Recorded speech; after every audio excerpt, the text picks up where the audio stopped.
IBN 7 हौसला है।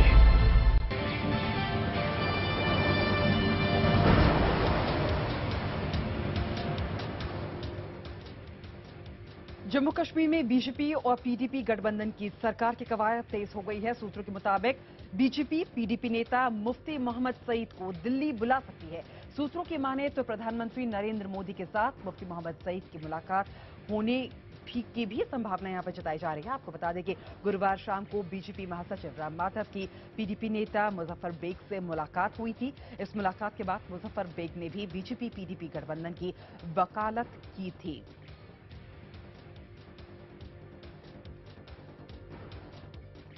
हमारे साथ हमारे संवाददाता नसीर अहमद जुड़ रहे हैं। नसीर, यहां पर कवायद तेज हो गई है सरकार बनाने के लिए। बीजेपी पीडीपी, क्या यहां पर हम देख रहे हैं कि यहां पर सरकार बना रही है और ये मुलाकात जो यहां पर बात की जा रही है कब तक संभव है?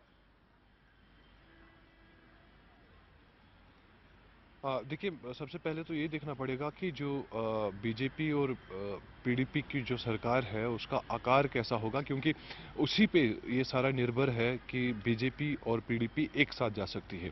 क्योंकि लगातार हमें जो इंडिकेशंस मिल रही हैं, सोर्सेज बता रहे हैं कि पीडीपी इस बात पे अड़ी हुई है कि सरकार अगर बनेगी, साझा सरकार, कोalition गवर्नमेंट अगर बनेगी बीजेपी और पीडीपी की, तो चीफ मिनिस्टर जो है वो 6 साल के लिए पीडीपी का रहेगा और उप मुख्यमंत्री जो है वो बीजेपी का रहेगा। तो इसी बात पे इस वक्त बीजेपी और पीडीपी के बीच बात चल रही है और साथ ही ये भी बात चल रही है कि इस जो कैबिनेट होगा तो उसका आकार कैसा होगा, उस बात पे भी इस वक्त विमर्श हो रहा है दोनों पार्टियों के बीच में।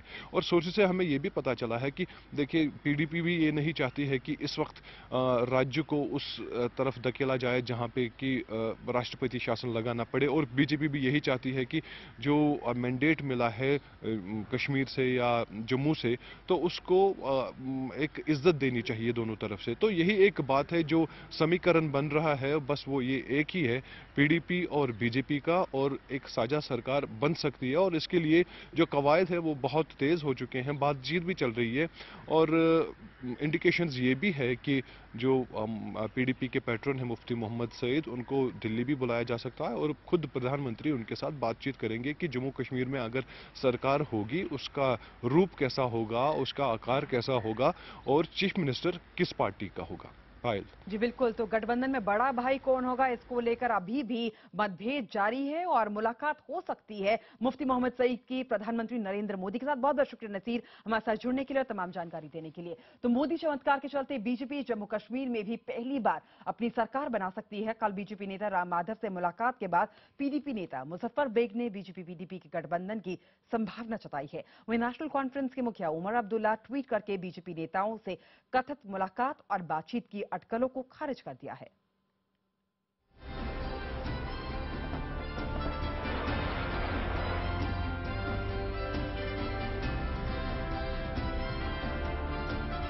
सरकार एक स्टेबल गवर्नमेंट बने, उसके लिए सारी तैयारी हो रही है। क्या जम्मू कश्मीर में भी बीजेपी की सरकार बनेगी? क्या बीजेपी ने जम्मू कश्मीर में मिले खंडित जनादेश के बीच सरकार बनाने का तोड़ ढूंढ लिया है? माना जा रहा है कि बीजेपी जम्मू कश्मीर में सरकार बनाने के करीब पहुंच गई है। मंथन इस पर भी हो रहा है कि जम्मू कश्मीर में बीजेपी का पहला मुख्यमंत्री कौन होगा। सूत्रों के मुताबिक विधायक दल के नेता के तौर पर 2 लोगों के नाम ही सबसे ज्यादा चर्चा में हैं। पीएमओ में राज्य मंत्री जितेंद्र सिंह और बिलावर से विधायक निर्मल सिंह। सरकार बनाने के लिए जरूरी आंकड़े जुटाने पर भी काम हो रहा है। बीजेपी महासचिव और जम्मू कश्मीर के प्रभारी राम माधव श्रीनगर में मोर्चा संभाले हुए हैं। राम माधव ने पीडीपी नेता मुजफ्फर हुसैन बेग से 2 बार मुलाकात की। माधव पूर्व अलगाववादी नेता सज्जाद लोन से भी मिले और पीडीएफ के चेयरमैन हकीम यासीन से भी उन्होंने बात की। My personal opinion is that the stable government can be formed only if BJP and PDP join hands. सूत्रों के मुताबिक इसी सिलसिले में राम माधव ने श्रीनगर जाने से पहले नेशनल कॉन्फ्रेंस के अध्यक्ष उमर अब्दुल्ला से अमित शाह और अरुण जेटली की मौजूदगी में मुलाकात की। इस मुलाकात में बीजेपी ने सरकार गठन के लिए नेशनल कॉन्फ्रेंस को डिप्टी सीएम पद का ऑफर किया है। इसके अलावा राज्यसभा में 1 सीट और केंद्रीय मंत्रिमंडल में 1 पद देने का भी प्रस्ताव दिया है। हालांकि जम्मू कश्मीर के प्रभारी राम माधव ने ट्वीट कर इस मुलाकात का खंडन किया। और उन्होंने कहा कि नेशनल कॉन्फ्रेंस के नेता से उनकी मुलाकात नहीं हुई है। लेकिन सूत्रों की माने तो इस कथित मुलाकात के बाद उमर श्रीनगर के लिए रवाना हो गए, जहां वो अपने विधायकों के साथ बैठक कर उनकी राय जानेंगे। हालांकि ट्विटर पर उन्होंने बीजेपी से किसी बातचीत से इंकार किया। उमर ने लिखा कि बीजेपी और नेशनल कॉन्फ्रेंस के बीच डील की कई खबरें चल रही हैं। मैं बहुत मजबूती के साथ ये कहना चाहता हूं कि ना कोई डील हो रही है और ना ही कोई बात चल रही है। वहीं वित्त मंत्री अरुण जेटली ने गुरुवार को जम्मू कश्मीर में बीजेपी विधायक दल की बैठक में हिस्सा लिया और पार्टी के सभी 25 विधायकों के साथ अलग अलग मुलाकात कर उनकी राय जानी। पार्टी को क्या रोल अब अडॉप्ट करना चाहिए, इसके संबंध में भी विधायकों ने सुझाव दिए हैं और अंत में एक प्रस्ताव पारित करके इन सब विषयों के ऊपर पार्टी ने सेंट्रल लीडरशिप यानी राष्ट्रीय अध्यक्ष जी के ऊपर छोड़ा है।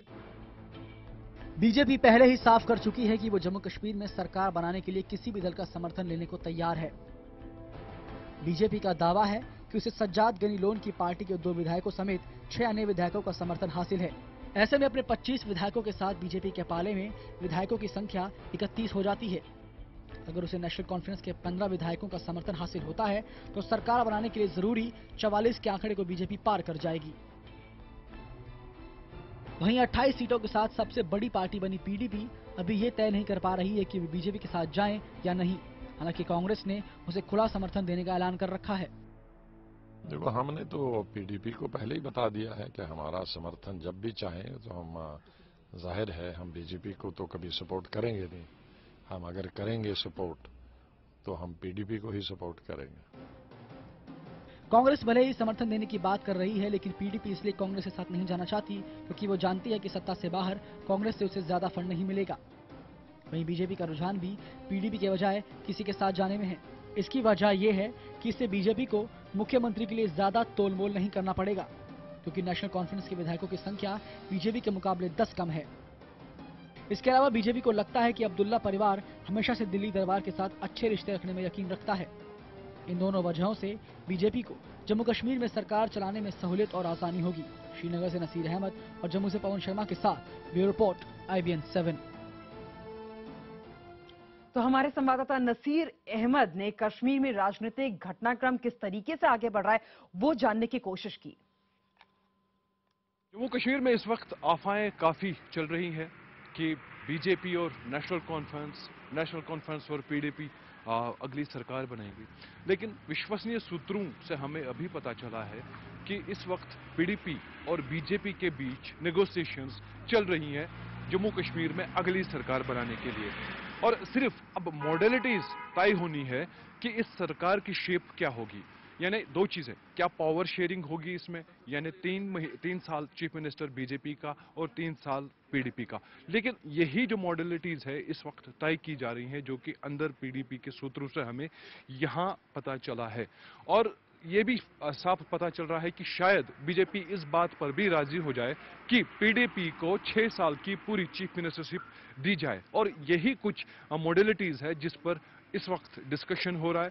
और जो कि पार्टी के यहाँ पीडीपी के चीफ हैं वो भी लगातार बीजेपी के हाईकमांड के इन टच में है और इस वक्त बातचीत दोनों पार्टीज के बीच में चल रही है। और लगता यही है कि अगर आज शाम तक नहीं तो कल सुबह तक ये बात साफ हो जाएगी कि बीजेपी और पीडीपी की जो सरकार है उसकी शेप होगी और मॉडलिटीज क्या होंगी। कैमरामैन अली मोहम्मद के साथ नसीर अहमद, IBN 7 श्रीनगर।